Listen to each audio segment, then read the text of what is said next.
So your homework last week was to actually think about planning your shoot for going to the ANZ Bank, which is what we did as the workshop. That's the beginning of planning your shoot, is that research.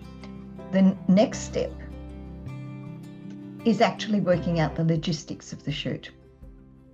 So the logistics are all the things that you need to think about prior to actually turning up. And what we're going to do today is walk through each of these, but I'm going to walk you through a real example that I did recently. So you'll realize how important it is that if you really want to walk away with this shot, you really need to think about these things. And just even things like shooting the grandchildren. You may not get many opportunities where you can do that. I know with my own, it's difficult. You have to work within sleeps and feeds and baths, and when they haven't got food all over them, and you have to plan the logistics. And you want to make sure that when you've actually got them there, that you can take the shot within a couple of minutes, because after that, their interest is now gone. And that's with lots of things. You only get a very small window of opportunity to actually do this shoot.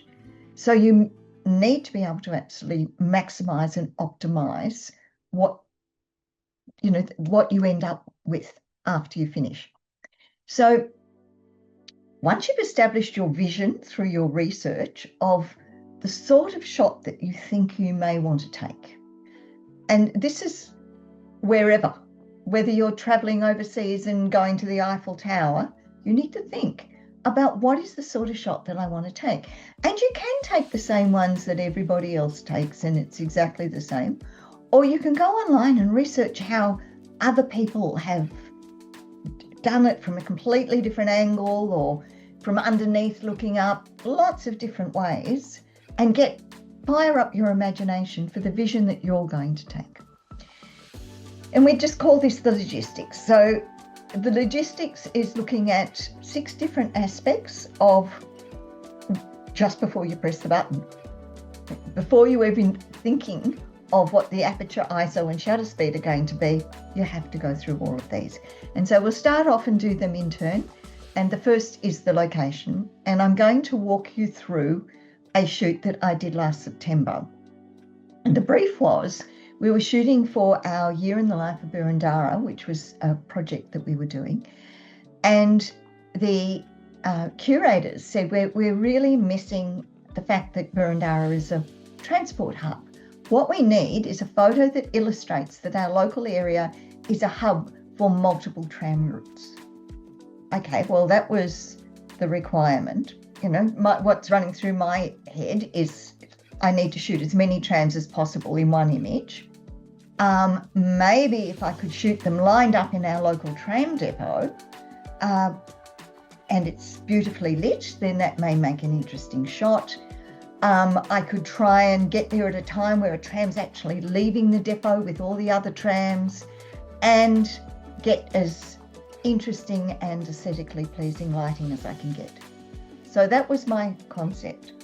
So I went in and I had a look at what was online. Well, every photo that took those tram sheds during the day looked like the one up top, dark as pitch. The only time that light goes into that tram shed, and we'll have a look in the next thing that I need to look at, was sunrise.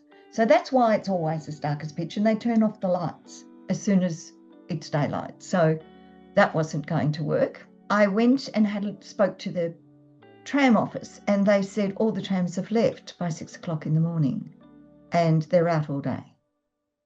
Right, okay, it's not going to be easy. So I got online and I saw this one, and I thought, oh, that lighting is, interesting lighting. I'm really, I could do something like that. But it's as grainy because the only lighting in this shot is the light that we're getting from those light bulbs. Needed a really, really high ISO. Now, I wanted to be able to print this image in a book, so I didn't want an ISO that was that big. When I did the further research, when I spoke to the Tramways office, they said everything starts leaving at 4 a.m. and it's all gone by 6 a.m. And the next thing I needed to do was I needed to know when I can shoot with the daylight directly going straight into the tram sheds, have all the trams there, and have the lights on. Asked them around those sorts of questions, and they said, well, we leave the lights on till a little while after sunrise, so about then. So next thing, I use this product called Sunseeker. It's an app I got on my phone and my iPad. It's free, and all you do is put in the address of where you want to shoot, and it tells you exactly where the sun is coming from at all the hours of the day. And I use this whenever I'm shooting architecture, that I always like to have the sun straight on to the particular building that I'm shooting. And ideally, either really early in the morning or really late in the afternoon. Well, really late in the afternoon was just going to go into the back of the tram shed, so I needed the really early in the morning one. And last September, it was the last week in September, the sunrise was at 6 a.m. From the what they told me in the tram depot, all the trams would have been gone by then. So I worked out that the camera needed to be located directly in front of the depot. If I couldn't get permission to get inside the depot, I needed to go over a 6-foot fence. So I need to have it high enough to shoot over the fence. I needed to get there at sunrise and before the internal lights were turned off. So I needed to find out, could I actually get permission? And this required quite a bit of toing and froing between me and the tramway board to get permission to actually shoot there. And they said, look, you can shoot, but you have to do it outside the premises. We can't guarantee your safety internally within the premises, and we haven't got the staff to supervise you. And the next thing I needed was to go back to the tram depot and get their timetable. So I decided that I want to shoot at sunrise or just after, and directly in front of the shed before the trams leave. Now, I don't know whether I actually said there, but when I got the tram timetable, they told me that on a public holiday, the trams actually left at 6 a.m. They started leaving at 6 a.m. And there was the AFL public holiday on the Friday. So great. I needed to shoot just as the sun came up and just as the tram left. I wanted to get light streaks of the tail lights of the tram as it was leaving. So that meant I needed a slow shutter speed. So I needed to think about using an ND filter. And I also wanted to freeze the train to get it sharp. So I needed flashes in there as well and on the trams. So this is all the thinking that how am I going to achieve my vision? So in terms of the schedule, they told me that I couldn't shoot inside. I had to be outside and shooting up high over the 2-meter brick fence wall. And they gave me a timetable, all the the one that they gave me said that all the trains were leaving before daylight. But what they got to me the next day was, Pam, we forgot about the public holiday on Friday. They all leave at 6 a.m. on that day, which was like, oh, wow. But the Sunday was daylight saving. So it meant that the sunrise was going to be 1 hour later, which meant I absolutely had to do it on that Friday. So when I was saying before about logistics, this planning in advance gave me a 15-minute window for a full 6 months or a year where I could get the tram leaving at sunrise and on a public holiday. Prior to that, I was just thinking, how in the hell am I going to shoot this? At 5 a.m. it's too dark to shoot anything. I'm not going to be able to get flashes in there to light the whole place up. How is this going to work? So that was great news for me. So I again went back to the depot staff and said to them, is it okay if I turn up at 5:30 in the morning to set up? And they said yes. And I said, well, I just want to pre-warn you, make sure security knows I'm coming. And that's always really important. If you're shooting a public building, even if you're outside, let security know what you're doing prior to turning up, because that way you, right at the point where you've only got a few minutes with this sunrise, you do not want to be dealing with security staff, and they get very officious. And if you ask in advance, I've never had problems with asking in advance. So just do all the right thing. Let everybody know what you're doing. And I also had to make sure that I had written approval from the Tramways Board to be there shooting. So I made sure that I printed off a copy for that so I could give it to the depot staff so that they were all comfortable with me being there. So all of that meant I had to do an equipment list of everything, because there was no coming home. Once I got there, I couldn't go back home and get something. I had to think through everything that would be required. So I needed a camera with a wide angle lens. I needed something that was wide enough that I could get the whole depot from the distance of outside the fence. And I ended up with my 14 to 40 wide angle lens. I needed a headlamp. Now this is really important if you're shooting, if you're setting up before sunrise, it's going to be as black as pitch. You've got to have a headlamp so that you can see how to get your tripod undone, how to plug in all your leads, how to focus, everything. Headlamp is really critical to have. I needed a high-vis vest for both myself and my assistant, because we were shooting in a busy tramways area. We were on a footpath, on a ladder. Make sure that you've put all the security in place. On my ladder, I've got reflectors down the ladder so that if a car comes around a corner or something, it sees I'm there. And I've also got reflectors on my tripod. I decided I needed 3 speed lights, one on either side of the sheds to shine in on the tram as it was moving so I could freeze the tram. And I also needed one inside the sheds, and I thought I'll work out how to do that when I get there, because I'm not allowed in on the property due to their concerns that I was going to be run over by a tram. Now, given the fact that trams only run on tracks, and as long as you're not on the track, you can't be run over, that argument didn't fly with them. I took my ND filter so that I could optionally use it if I needed to slow down the shutter speed enough.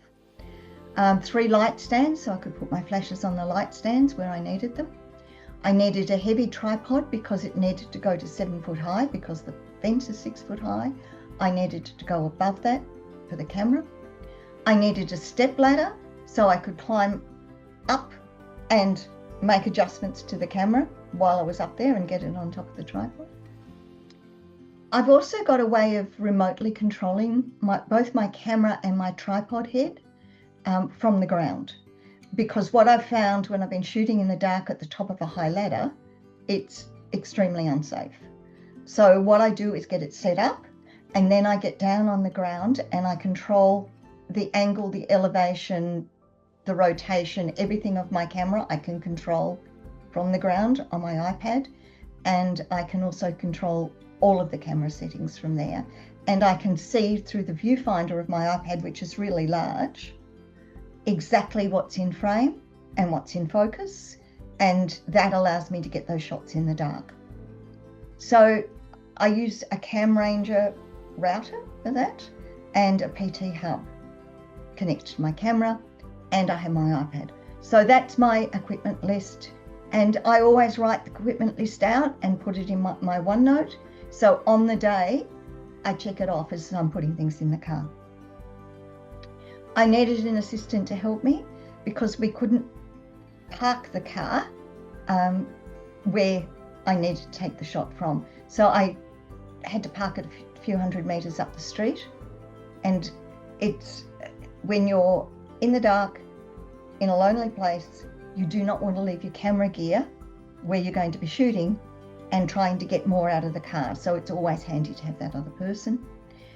The tramway staff were so helpful to me and so apologetic for not allowing, the tramway board not allowing me on site. And they said, look, tell us where you want the flashes, we're here, we'll move them where you want us to move them. And they were absolutely fantastic. And then they said to me, oh, what about if we turned all the headlights on in the tram? Would that work for you? And I said, oh, that'd be great. I'd love that effect. And then he came back and said, what about if we lined up all the trams? And I said, oh, that'd be terrific. So he got in and he lined up all the trams. And he said, I've also got the tram timetable for today, which he gave me a copy. And he said, I'll give you a heads up just before a tram leaves. I mean, how fantastic was that? So the props I actually had then were headlights turned on and trams lined up, because it's that you need to think about in advance. But it never occurred to me that they would actually do it for me. But if it had, I would have asked if he hadn't have offered. And this is the shot we ended up getting. This is the showing movement that I wanted by having a low shutter speed, and the flash has actually frozen the tram leaving and the tram driver.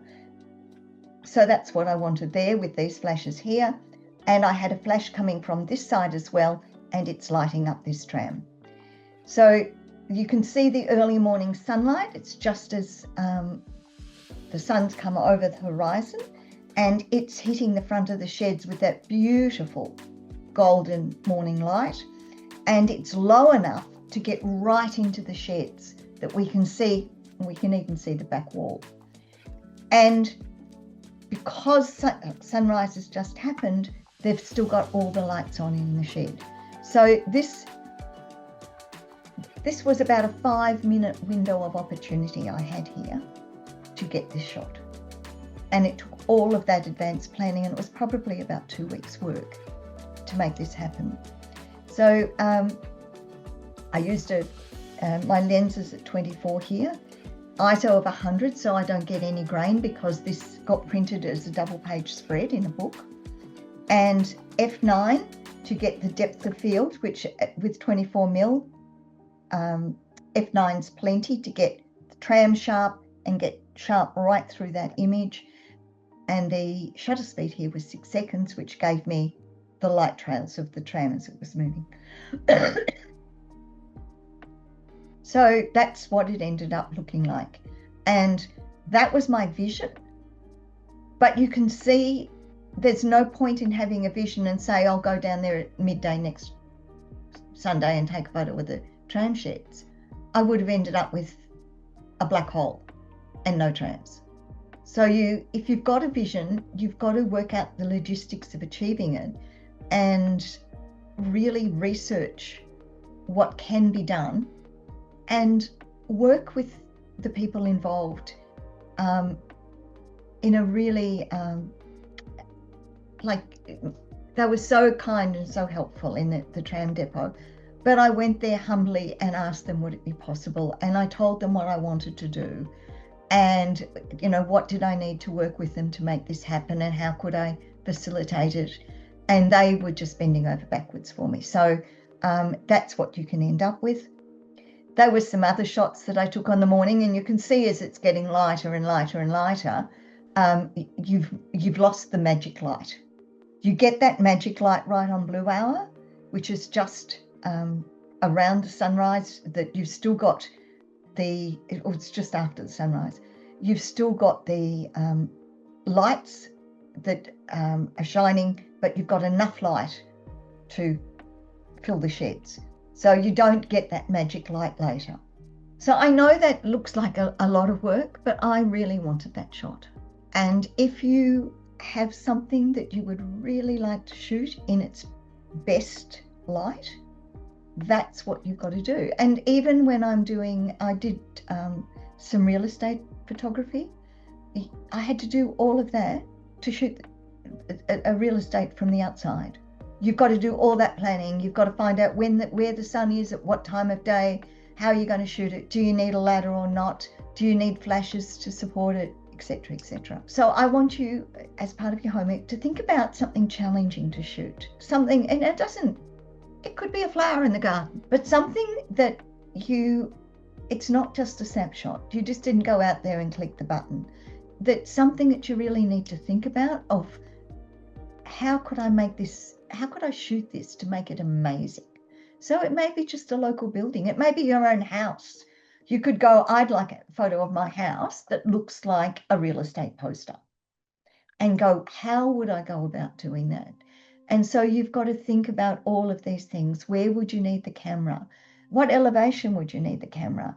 Usually for something like real estate, I put the camera quite up high, so I get it sort of flat against the front of the building. I usually do fill it with flashes. I try and take it usually at sunset or sunrise, so I get that beautiful sky and that really low front-on light. So you need to think about time of day. Any constraints in your schedule? Are there cars parked outside your house from about 9 o'clock in the morning? Well, you're probably going to have to do it before then. Put your equipment list in your visual diary, so on the day that you've actually got all of that. If you need someone to assist, whenever I'm using a ladder, I always have someone there to hold the ladder for me, because I have fallen off it and I don't want to do that again. And any props or models that you need. And props can be things like, even with real estate, you'll notice they'll often wet the pavement. So they'll get out a hose and wet all the pavement, because that makes it really pop, and it also gives all the reflections and just makes the image so much more alive. Turning on all the interior lights before you shoot a house. Open up all the curtains, and they often just open up the front door slightly to make it more welcoming. So just try shooting your own house and make it look like a real estate advertisement. And that's your homework. So thank you, and good luck.